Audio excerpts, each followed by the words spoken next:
First, open the terminal window in Windows 10.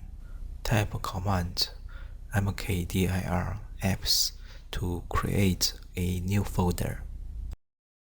Type command cd space apps to change folder path. Type command created-react-app space my app to create the first React apps. It will take a few minutes to install all the files. When it finishes, type command cd space my app to change the folder path. Since you have already installed Visual Studio Code, type command code space period. It will open my app project in Visual Studio Code Editor.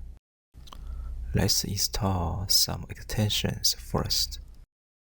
Click Extension button at the left side. Search React.js code snippets. Click to install.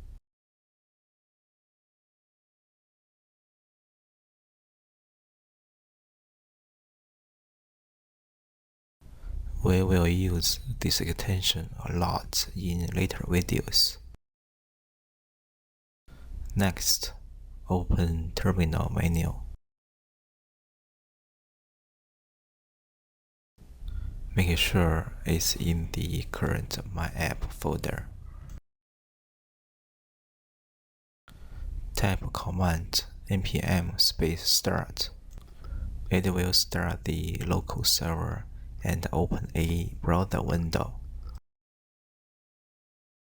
If you see something like this, your app is running properly.